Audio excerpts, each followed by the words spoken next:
The holy and secret process of choosing the next pope starts tomorrow with 115 cardinals. It looks like Pope Francis has welcomed someone he doesn't know but who could change the future of the Catholic Church. His close relationship with Cardinal Luis Tagle has caused a lot of attention and sometimes trouble. Welcome to our country, the city of Manila and the Cathedral Basilica of the Most Holy Virgin Mary.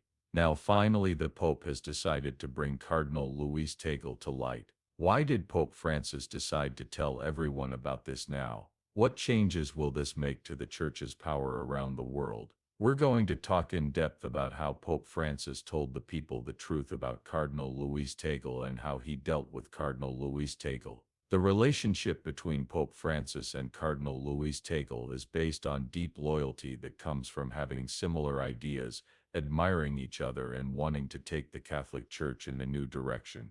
Cardinal Tagle has the same morals as the Pope. He is straightforward, friendly, and very aware of what people need. Francis has always thought of the Church as a place for the poor. What Tagle did in Manila before he became a cardinal represented the message he wanted to bring to the poor and touch the ordinary people. Tagle had a big impact on the Pope, who now strongly believes in the power of clergymen in more ways than just giving uplifting talks. Their friendship comes from the fact that they both want to build a church that will still be important in hard times. These two people worked together even better after Tagle was named prefect of the Congregation for the Evangelization of Peoples in 2019. Cardinal Luis Antonio Tagle has been named by Pope Francis as the new head of the Congregation for the Evangelization of Peoples. The person in this role is called the Red Pope, and they have a lot of power such as controlling missionary work on different countries. Tagle was given this important job by Pope Francis as a hint that he would be in charge of furthering Catholic preaching, especially in Asia, Africa, and Latin America, which are seen as the future of the Catholic Church. Also, their friendship isn't just about work. There is a part of what Tagle reveres that Francis has pushed for. In place of ideology, kindness, conversation, and doing instead of talking, both leaders have talked about the importance of these things. Both of them are strong in their vision of a church of love because they have both dealt with angry responses from traditionalist groups. So Tagle's style of leadership, which is based on humility and kindness, is not different from Pope Francis's ideas. Like when Tagle responded quickly to Typhoon Haiyan in 2013 and showed kindness during disasters, it seemed like he was leading the Church of Mercy as Francis had said he should. Tagle is a role model for liberal Catholics all over the world because of how well he understands religion and how he spreads the gospel to everyone. The leader of the Church, as Pope Francis has said many times, cannot stay a priestly class. Instead, they must show compassion to those who have been ignored and abandoned by society. Recently, Pope Francis said some things that have brought up the question of where Tagle fits in the organization of the Vatican once more. The Pope hasn't said exactly what he wants the Cardinal to do in the long run, but it looks like the work they are both doing was planned ahead of time.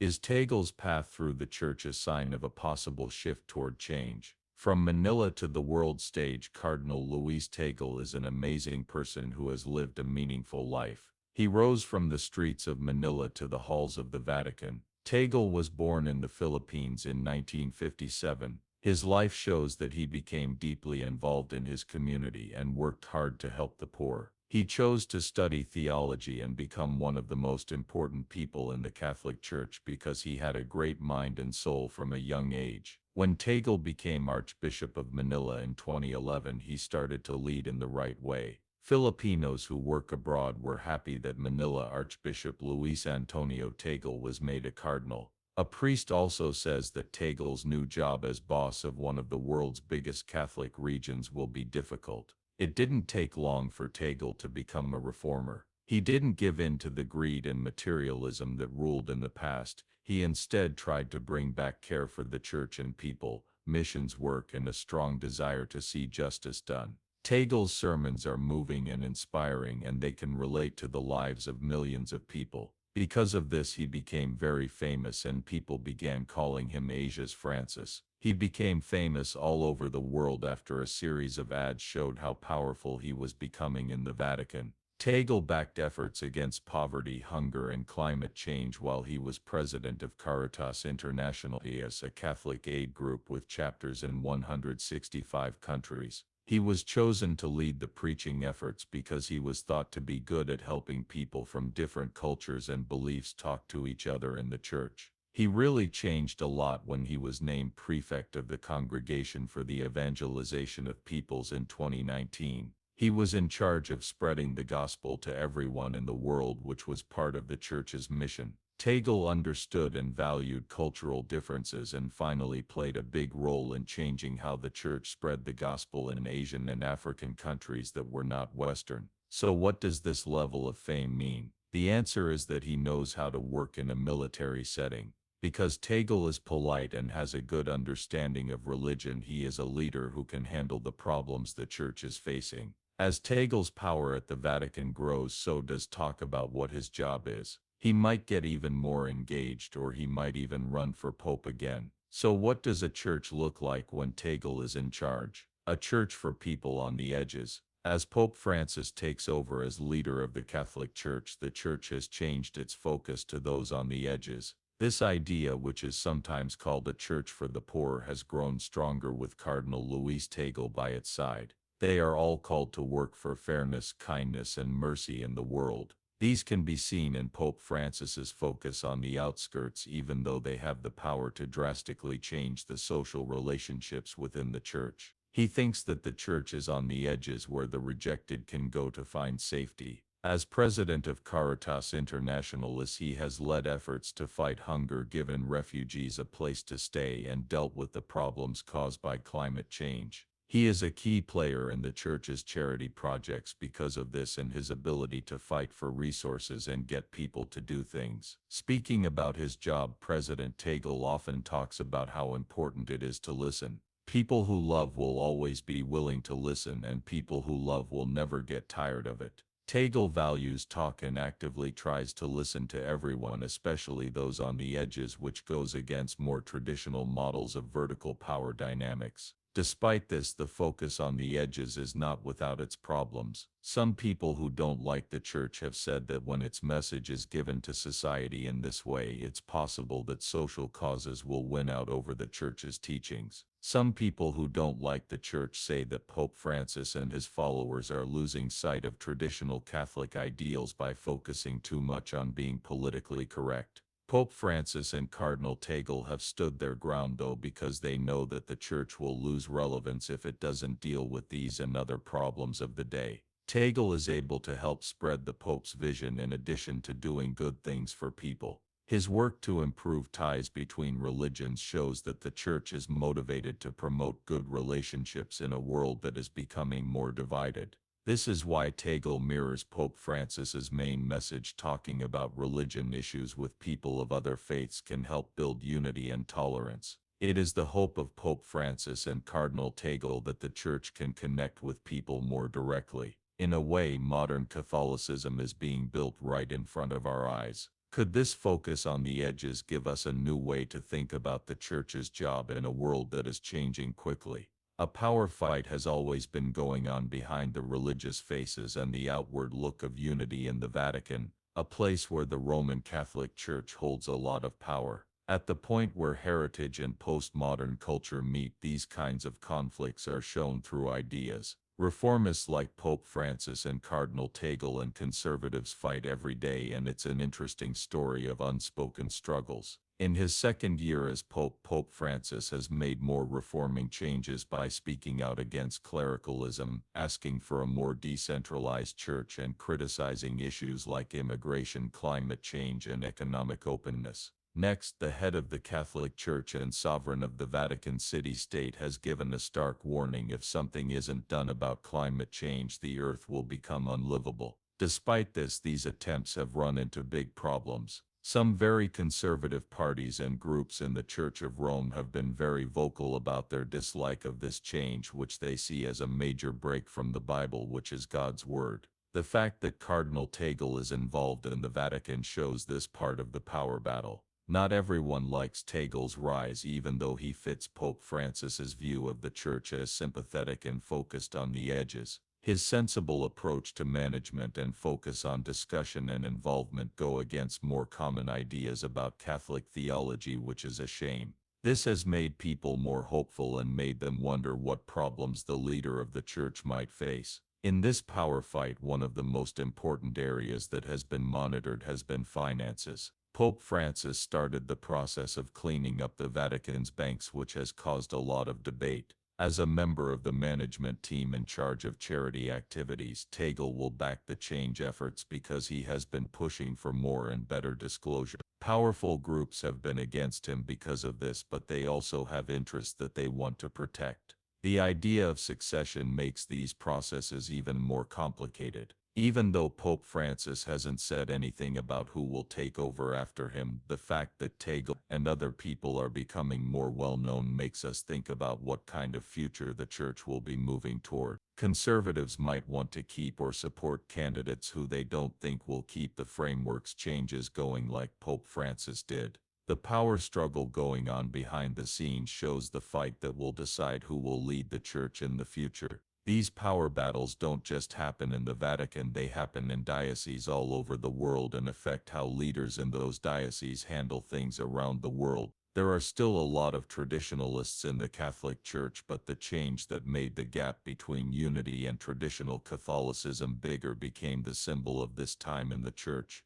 And what role do leaders like Cardinal Tagle play in these changes? How do you think these changes will affect the Church's work to meet the challenges of the 21st century? Cardinal Luis Tagle was an idealist in a time of chaos, and his work in the Catholic Church is not over yet. To be sure, this young cardinal has made a big difference. He has put Catholicism on the side of the poor and the outcast. He has fought for human rights and immigration, and he has been a voice for those who are mistreated in his own country.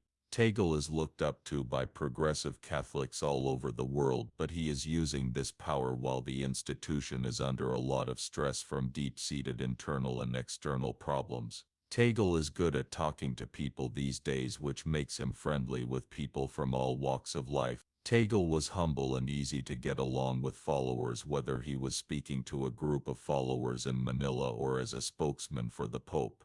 Most people have been missing the shepherd-like way of leading that he often taught, not the strict institutionalist way that rules the church. Tagle has made himself look like a rebel in the new Catholic Church by praising a religion that is open and moving. However, this heritage is being built during a time of great change. In Europe and North America, the number of priests and other church representatives is slowly going down, while the number of faithful people in Asia and Africa is gradually rising.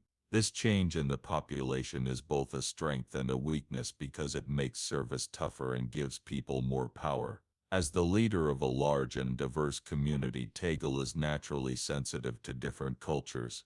As a non-Westerner, he is also well known in non-Western societies, making him a good candidate for this job.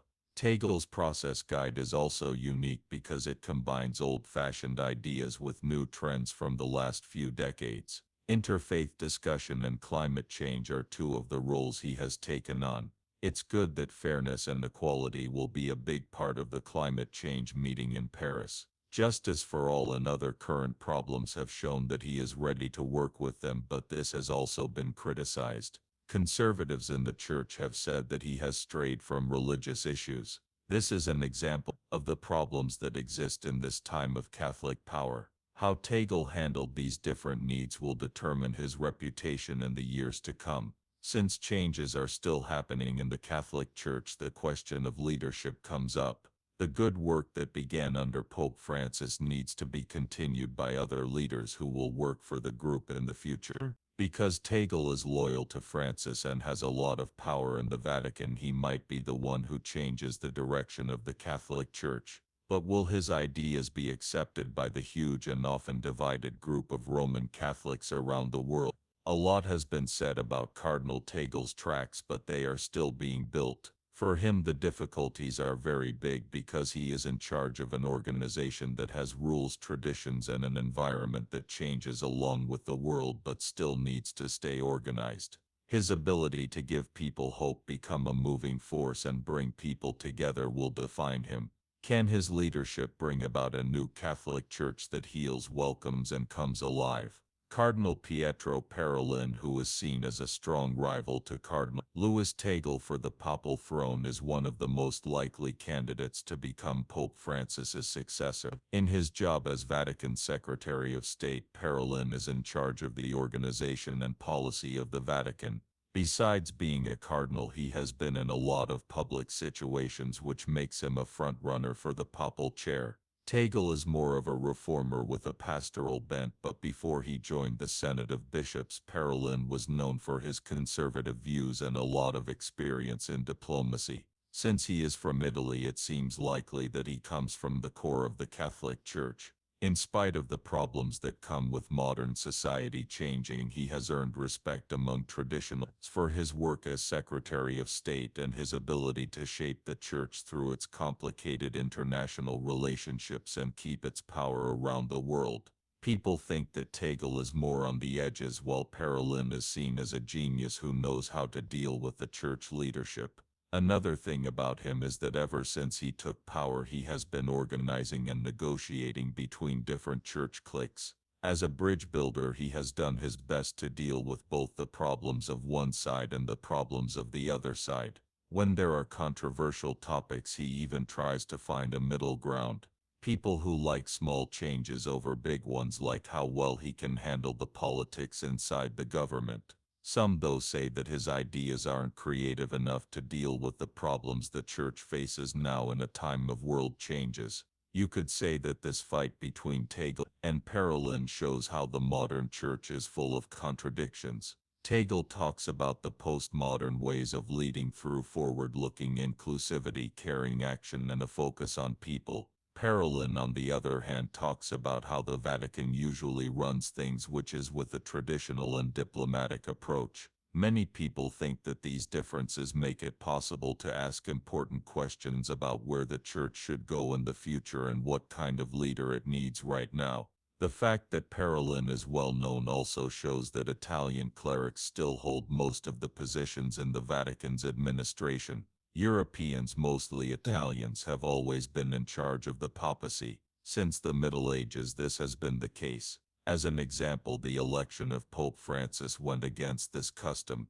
On the other hand, Parolin's campaign seems to show that this trend is about to change. This situation adds another twist to the succession problem, which shows how tradition and the New Age are still alive in the Church. Tagle and Parolin are both very interested in the work of the Church, even though they work for different organizations. Still, work has shown that their different approaches show how likely it is to choose the next pope. What will the Church do? Will it choose to have more touch with regular people and their projects, or will it keep the current priestly hierarchy? How the Catholic Church grows and changes over the next few decades will depend on the answer to this question.